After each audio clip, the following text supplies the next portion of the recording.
Appreciate the Most High God. Give him praise.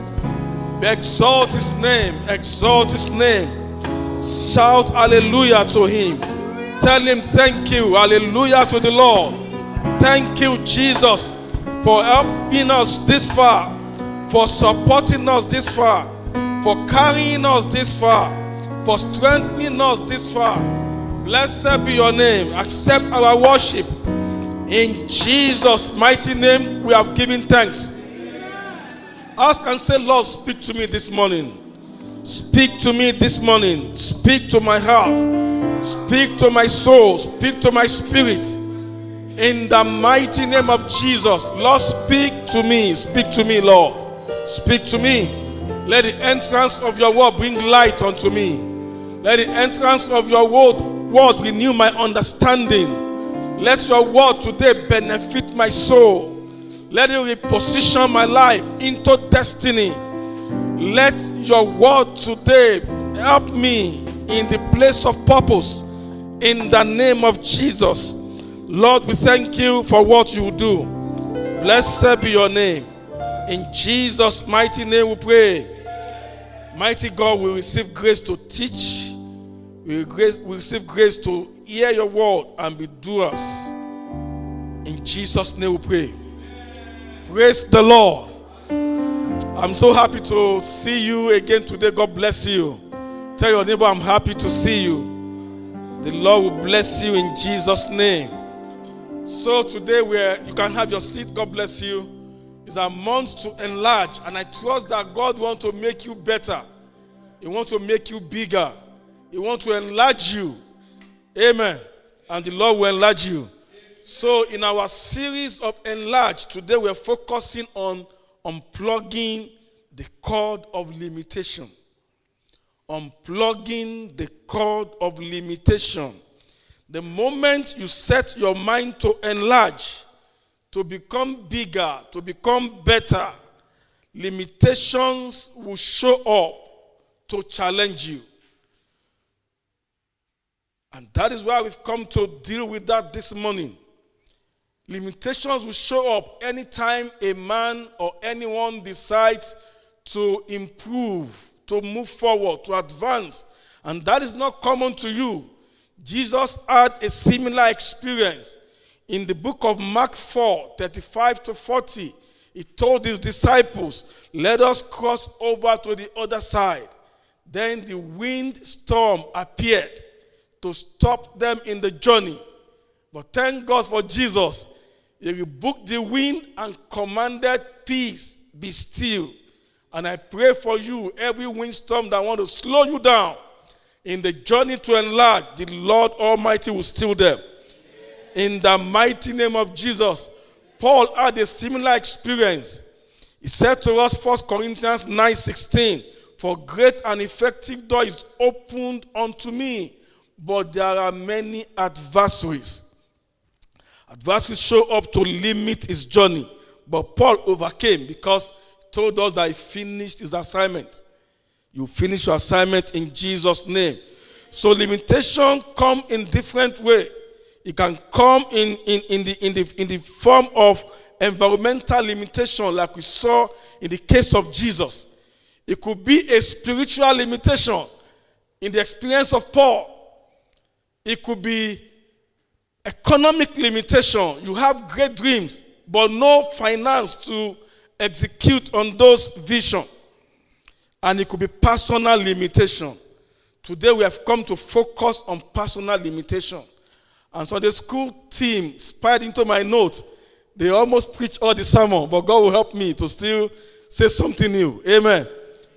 So we have come to focus on personal limitation. And so, because it is personal, you cannot apply the method of Jesus. Jesus was faced with environmental limitation, so he was able to rebuke the windstorm. You cannot rebuke this limitation. You just have to face it and deal with it. Tell your neighbor, you have to face it and deal with it. And the Lord will help you in Jesus' name. Open your Bibles with us or focus on the screen. 2 Kings chapter 6, verses 1 to 5. Very familiar scripture. We've read that, I think, 2 weeks ago. 2 Kings chapter 6, 1 to 5. And the sons of the prophet said to Elisha, "See now, the place where we dwell with you is too small for us. Please let us go to the Jordan, and let every man take a beam from there, and let us make there a place where we may dwell." So he answered, "Go." Then one said, "Please consent to go with your servant."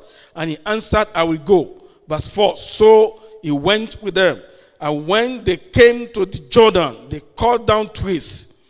But as one was cutting down a tree, the iron axe head fell into the water. And he cried out and said, "Alas, master, for it was borrowed." Ecclesiastes chapter 10, verse 10. Ecclesiastes chapter 10, verse 10. If the axe is dull, it's like a continuation from that scripture. If the axe is dull and one does not sharpen the edge, then he must use more strength. But wisdom brings success. Tell your neighbor, wisdom brings success. And so on the school team, have dealt very well with the subject of wisdom. I'm just going to expound on what they've done. Great job. The Lord bless the team in Jesus' name. Wisdom brings success. Can we go back to the slide? Okay. So I'm going to look at this topic today, unplugging the code of limitation from two perspectives. I'll look at the analysis of the verses of the scripture that we read, and I will look at the application, the analysis and the application. How does it apply to us? How does it apply to me? How does it apply to you? I'm talking about the analysis. Ecclesiastes 10:10 tells us, if the axe is dull and one does not sharpen it, the edge, then he must use more strength. We know what the axe represents based on our previous teaching in this church. The axe is the tool that you have to achieve your vision. It's the tool that you have to achieve your purpose.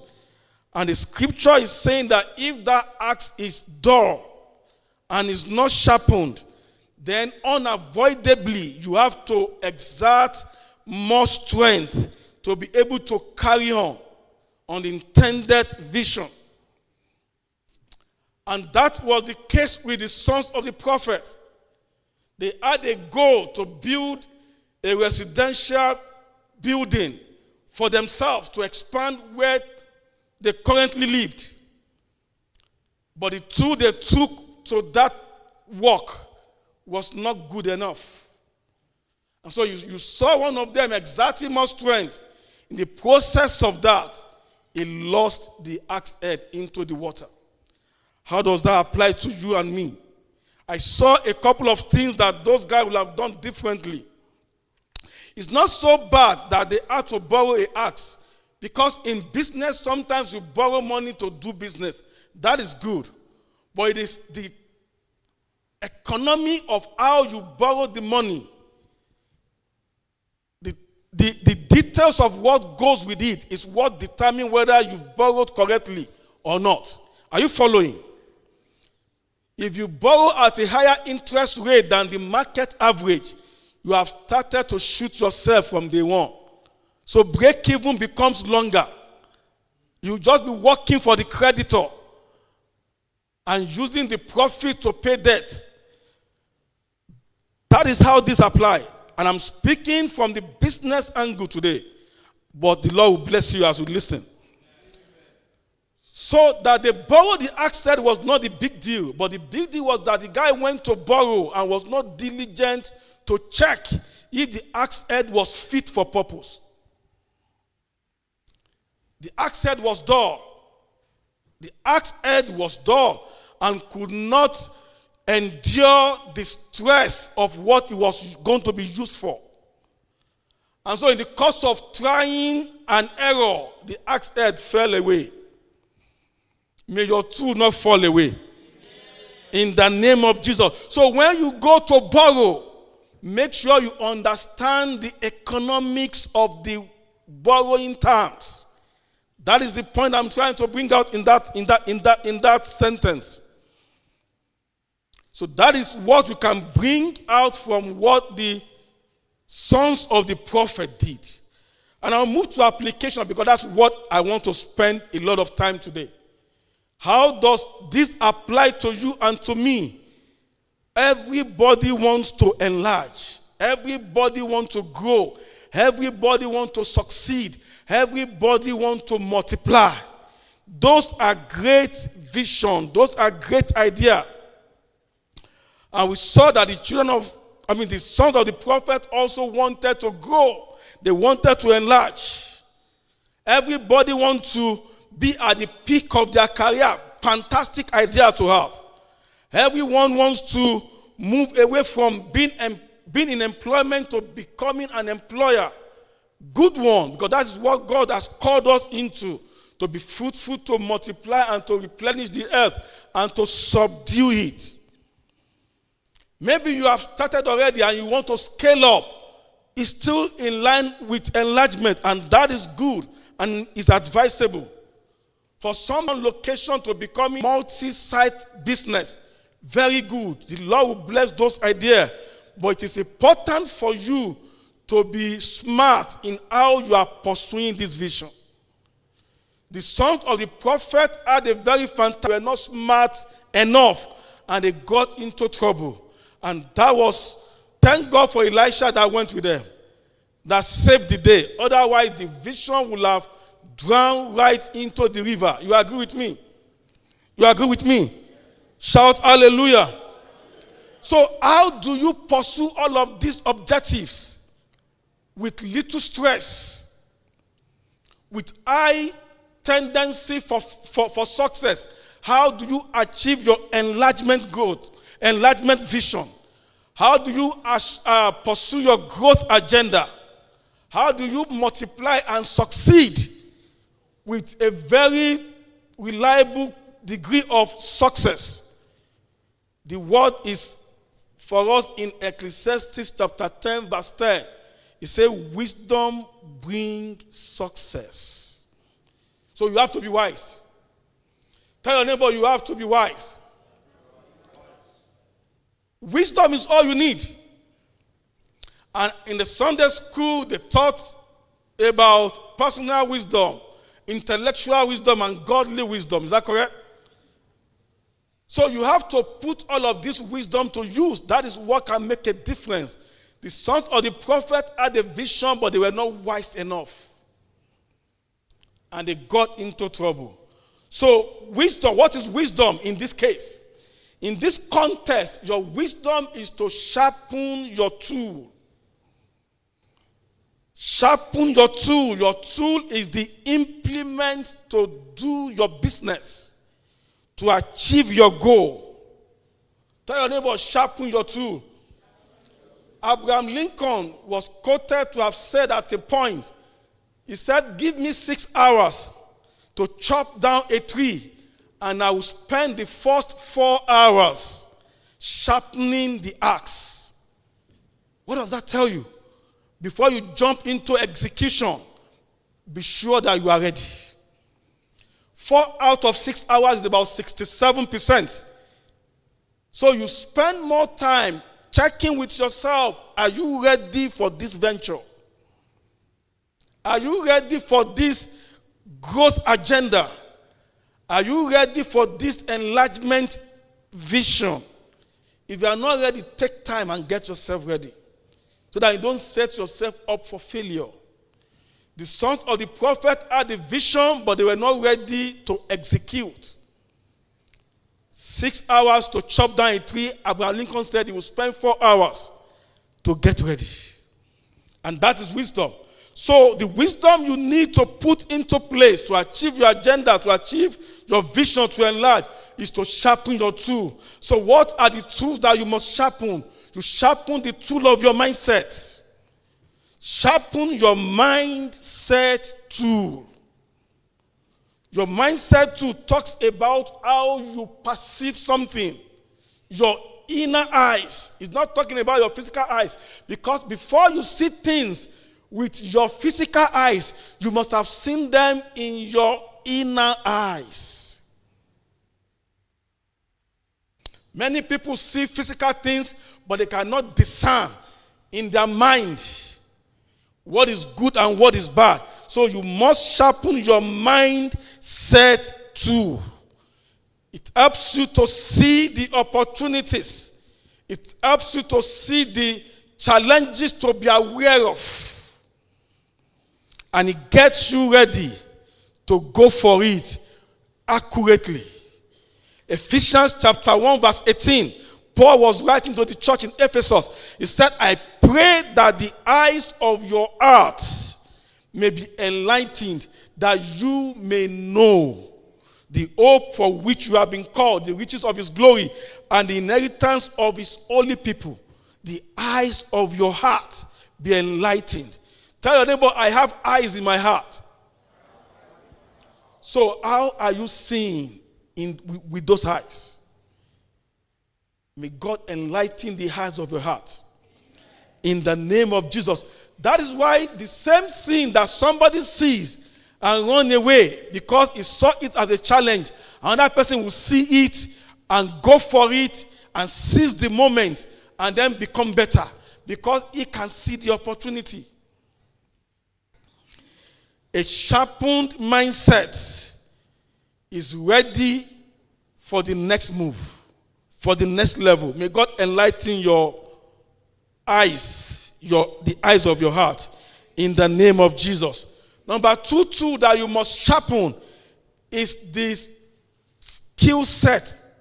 Your skill set tool. Sharpen your skill set tool. Sharpen your skill set tool. Why is that important? Proverbs 22:29. It said, do you see someone skilled in their work?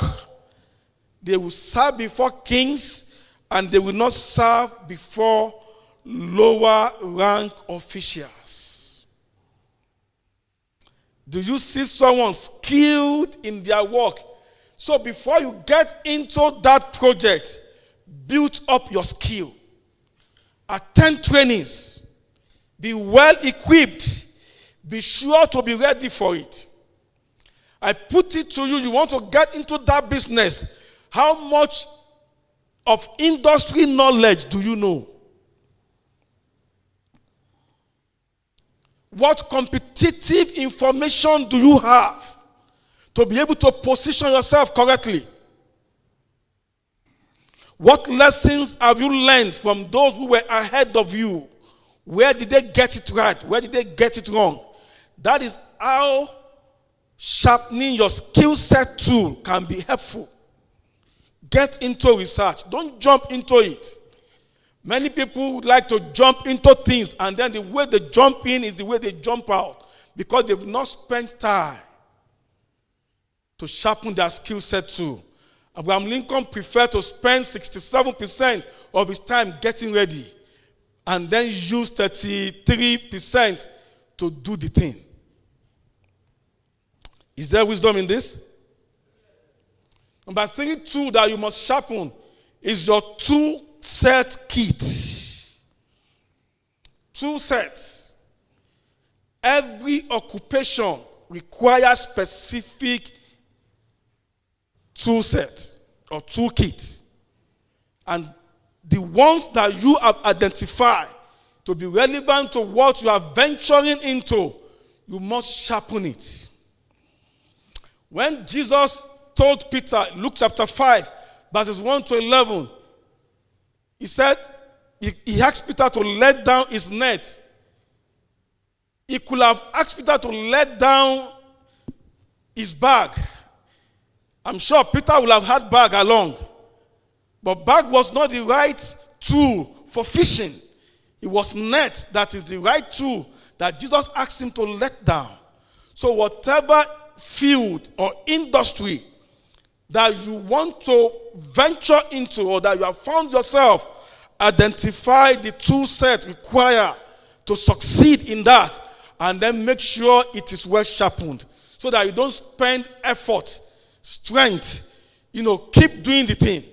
There's nothing as frustrating as working hard on what is not working. Does that make sense to you? Sharpen your tool-set skill. And generally in 21st century, technology becomes handy for us to give us the cutting edge, to scale up, to do things better, and to automate and have competitive advantage. What is your disposition to technology? There's no industry today that does not need technology. No industry. Gone are the days when technology used to be at the very, very relegated position. Today, technology leads in the front for anything. For anything. 20, 30 years ago, you didn't need technology to book your ride. You only need to put a phone call through. But today, you can book a ride on your phone. And it will only get, I don't want to say get what, it will only get better with AI coming to us in our generation. So what is your disposition to technology? That is a general tool set kit that everybody must sharpen. It pains my heart to see people who have worked 15, 20 years and cannot do simple business case presentation with PowerPoint. You haven't started. Or you cannot do simple analytics with spreadsheet. You have a long way to go. It doesn't matter which industry you are currently playing. You need to be at the forefront of technology. That is your tool-set skill that must be sharpened. That must be sharpened. If the same assignment that your colleague will spend 20 minutes to finish, if you are spending 2 hours to finish, your boss knows that you are struggling with technology. So when opportunity comes for the next promotion, they probably will not remember the person that spent more time because you are killing efficiency. Am I talking to somebody today? Sharpen your tool set kit. That is the wisdom. Wisdom, what the Bible says about wisdom? Wisdom brings success. So that is first, category of wisdom I'm going to talk about today. The second category of wisdom is that wisdom is also for you to increase your effectiveness. Wisdom is number one first to sharpen your axe, to sharpen your mindset tool, to sharpen your skill set tool, and to sharpen your tool set kit. But number two, wisdom is also for you to increase your effectiveness. What is effectiveness? Effectiveness is the degree to which something is successful in producing the desired results. Let me bring that closer to you. We're in winter now. Maybe you bought a winter jacket. What is the objective? To keep you warm. So that winter jacket will only be considered to be effective if it truly keeps you warm. If it doesn't keep you warm, it's not effective. You've just wasted money. So that is the simple definition of effectiveness. It's to the degree to which something is considered successful to achieve the desired result.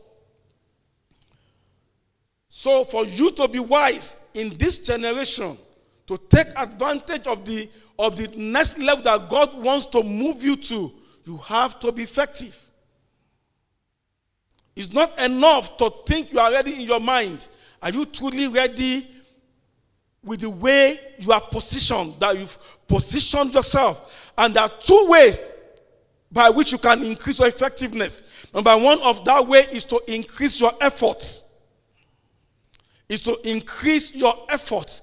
And in the 2 Kings chapter 6, verses 1 to 5 that we read, we saw the results that you get when you increase effort. Effort is when you exert more labor, when you do the hard work, when you are there pushing through. And that scripture tells us in Ecclesiastes 10:10, it says that if the axe is dull and is not sharpened, then he must exert more strength. That is effort. That is good, because when you know how to work hard at something and that thing is working good, then you are used to keep producing good results. Are you with me? So hard work is good, but hard work is not. There's something better than hard work alone. The sons of the prophet were good at working hard. They were not good at working smart. Ask me why. Ask me why. I meant it. Okay. Now I know that you want to hear. Look at it. They were in generation that we read about in 2 Kings. And they had an expansion project in mind. And all they could think about is to go and be cutting trees in the forest. That looks so archaic. When we read in Genesis chapter 11, the guys that built the Tower of Babel, Genesis chapter 11 verse 3, the Bible says those guys told themselves, let us bake bricks and bake them thoroughly. The same building project, but different approach. So if bricks were available in Genesis, it means bricks would have been available in 2 Kings. Are you with me? So when people that had bad intention were smarter on the kind of material to use to build, the sons of the prophet were not as smart. And it's a painful and distressful situation that children of God find themselves every time. And then you turn and say, oh, God is not working. God is working. You only just need to fix yourself. Be wise. And the Bible says, or Jesus said that the children of this generation are wiser than the children of light. It's painful reality. How will people with bad intention be smart enough to know what to use to build?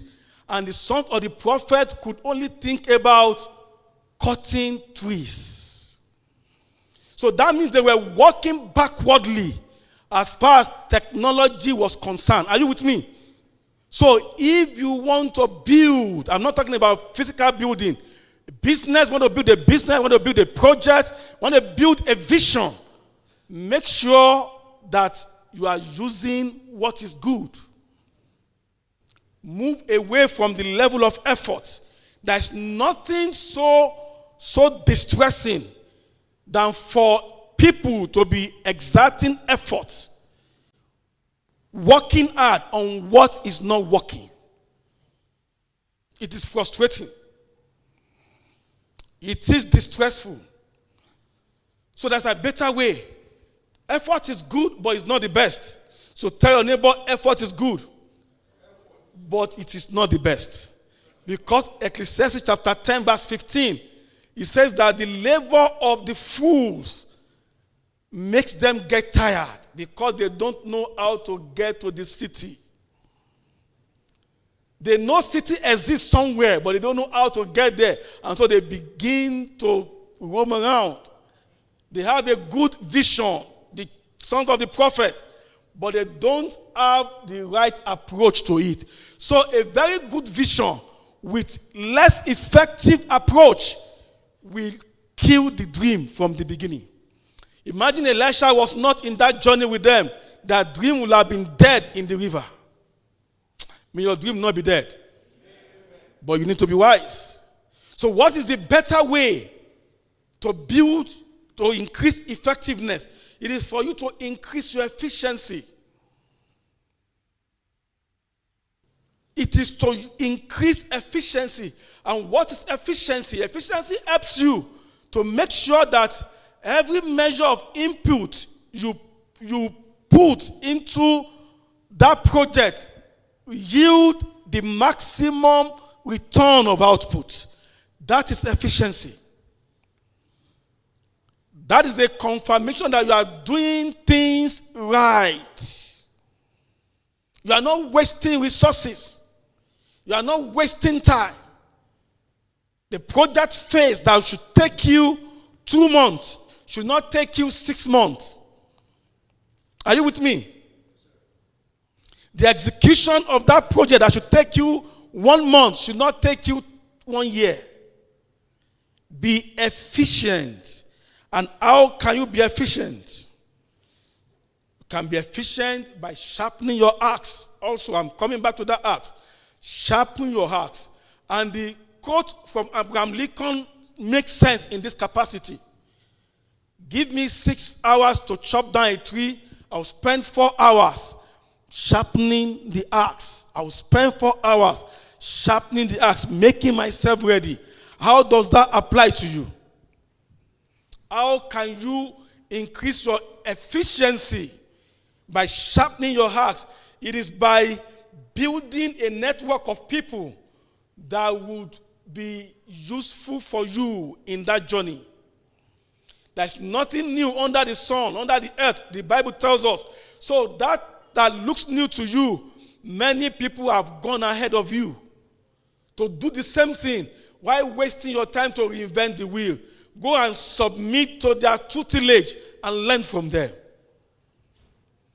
Learn from them. You don't sharpen your axe by spending most of your time watching Netflix or changing movies on YouTube. Amen. That's the reality of what people use their leisure to do. But you sharpen your axe by positioning yourself with people that will add value to your destiny. People who are thinking at higher level than you are. People that knows what you don't know. People who have started ahead of you with proven success. Connect with them. Connect with them. Connect with them. And the scripture told us, as iron sharpens iron, so a man sharpens the countenance of his friend. Proverbs chapter 27, verse 17. As iron sharpens iron. The problem I see in our generation is that many people are proud to admit that they don't know enough. Especially when the person they need to learn from is younger to them. They will prefer to stay and waste time figuring it alone than to show themselves vulnerable to receive learning. I have learned from a very junior person before. I know by age I'm older. I know by experience in life I have more. But in a particular field I wanted to play, he has gone ahead of me. I submitted to his tutelage. And the guy will give me an appointment, I will go gladly. I will go gladly. Even that instances where what he was saying wouldn't make sense, where I could figure things out and I could put things together to make progress. Let me read for you Proverbs 27, verse 18. And this is very important for you. Proverbs 27, 18. It says, whosoever keeps the fig tree will eat the fruit. So he who waits on his master will be honored. You know the meaning of that scripture? It says, if you keep the fig tree, you will eat the fruit. If you nurture that relationship, you will benefit from it. That is the meaning. And it says, he who waits on his master will be honored. If you submit yourself to learn what will help your destiny, what will help your dream, your honor will be the success that you will record. Makes sense to you? So don't be shy to learn. It doesn't matter from who.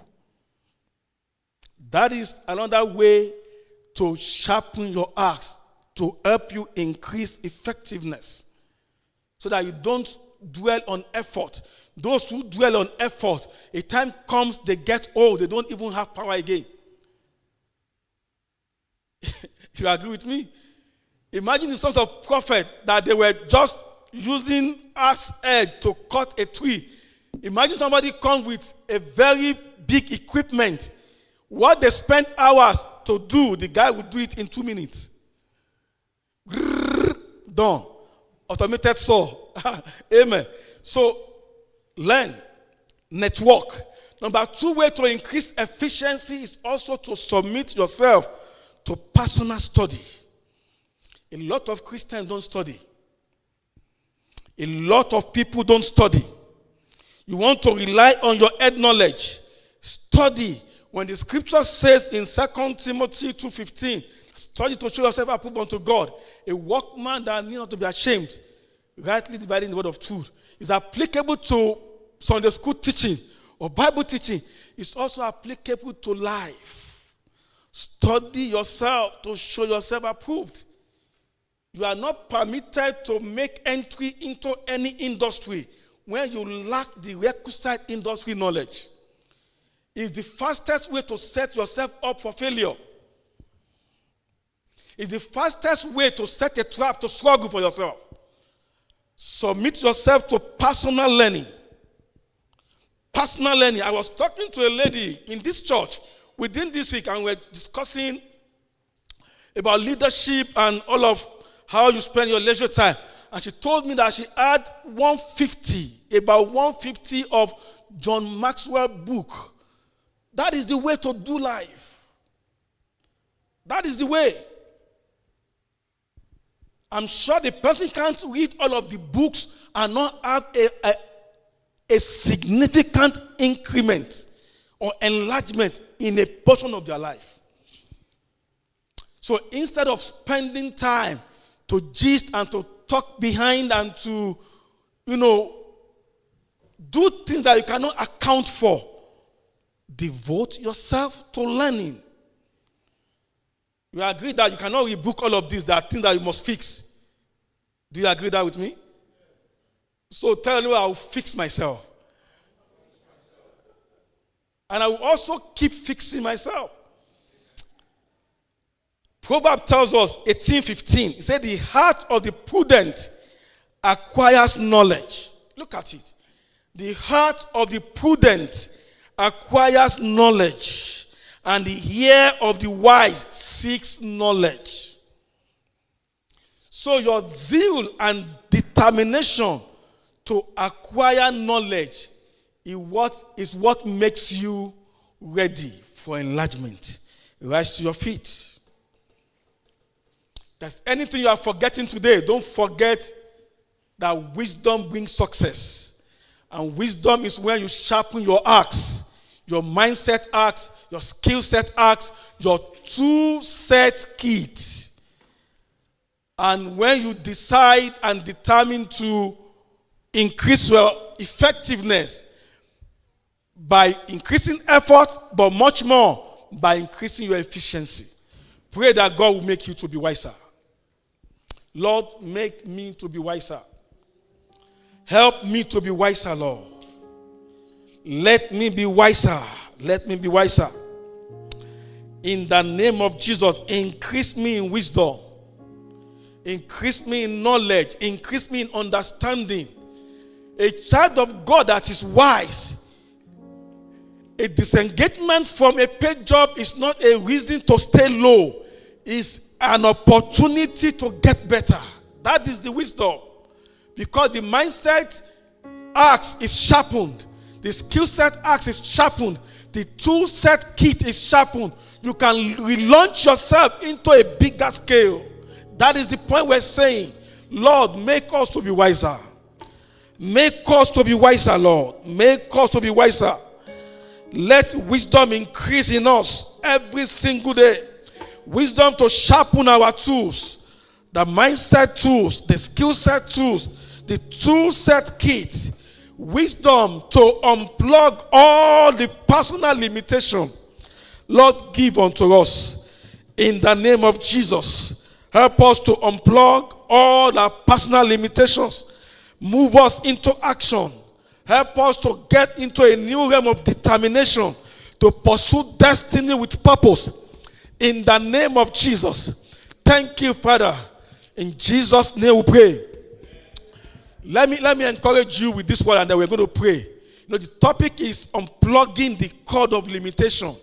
But I want to tell you, nobody can unplug it for you. In your house, if you see a switch that is plugged and it's not helping you, you go unplug very easy. So you're going, and people know this, but the zeal to do it is what is lacking. Pray that the Lord would ignite a new zeal in you to take your life more seriously. Lord, ignite a new zeal in me to take my life more seriously, to do what I'm supposed to do at the right time I'm supposed to do it. Let procrastination be uprooted from my system. Many people want to do, but they keep shifting the goalposts. I will do tomorrow. I will do next tomorrow. Lord, help us to get to action today, to fix ourselves today, to help ourselves today. Lord, create a new spirit in us, the spirit of now, to do it now. Lord, create it in us. You need to sharpen your tool-set skill, your IT skill. Pray that the Lord will help you to get into action. Enough of procrastination. Lord, help your people. Help us to get better.